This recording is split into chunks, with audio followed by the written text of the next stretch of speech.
In a museum case in London, a face looks back at you. The eyes are seashells, the skin is plaster, cracked with age, and underneath is a real human skull. A specific person who lived and died about 9,000 years ago near the town of Jericho. Their family did not bury them and walk away. They lifted the skull from the grave, packed it with earth, and modeled a face onto the bone, pressing shells into the empty sockets for eyes. In our own time, using scans and forensic art, the British Museum rebuilt that face in full, and a man who died 95 centuries ago suddenly looked like someone you might pass on the street. It is one of the oldest portraits our species has ever made, and it was kept not in a distant tomb, but close among the living. Kenyon lifted 7 of these faces from Jericho's soil in a single season in 1953. Each had once been a specific, remembered person, and they raise a question that will shadow this whole story. Why did the very first towns pour so much of their care not into the living, but into keeping the dead close? This is the story of the first towns, and of the 2 things they invented that still rule our lives: property and the people who own more of it than everyone else. Last time, our ancestors learned to farm, and the grain in the ground became something new, something to guard, to store, and to own.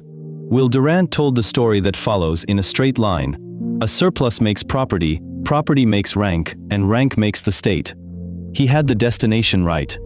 But the first towns we have dug up tell a stranger, slower story than that, one in which property may have come before farming. The first monuments were the faces of the dead, and one of the largest early towns on Earth stayed remarkably equal for longer than all of recorded history since.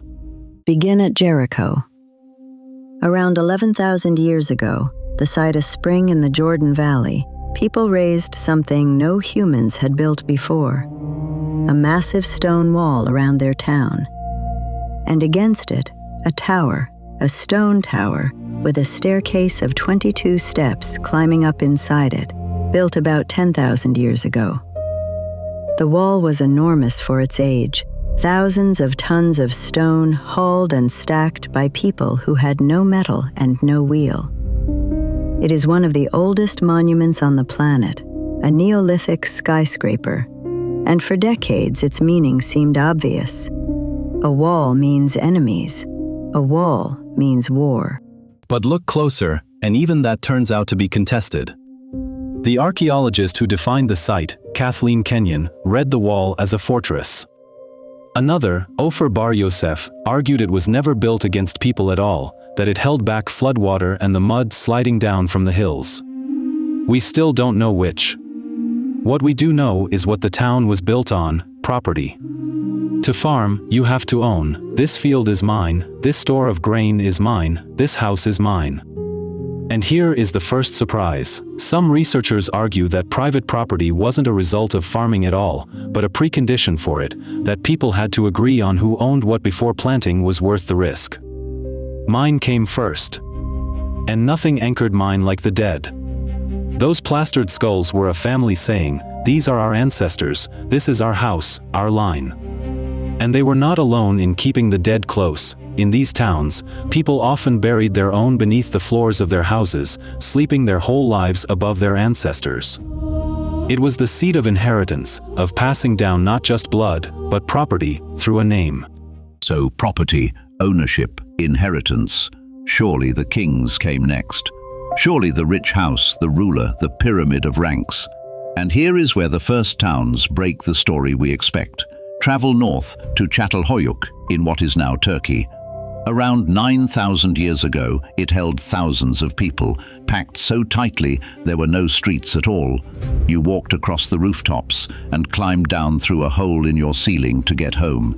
Its people painted their walls, set the horns of bulls into their homes, and buried their dead beneath their sleeping platforms. A town living intimately with its own history. And in this crowded farming town, archaeologists find something astonishing. Almost no inequality. No palaces, no rich quarter and poor quarter. men and women leaving nearly identical traces in the record. Even the storage of grain was managed at the level of the whole community, not hoarded house by house. And that single detail is a clue. As long as the grain belonged to everyone, no one could grow powerful by controlling it. This held, not for a year, but for over 1,000 years. A dense town of farmers that simply refused to sort itself into rulers and ruled. So where does inequality actually come from? Not, it seems, automatically from farming, and not just from crowding.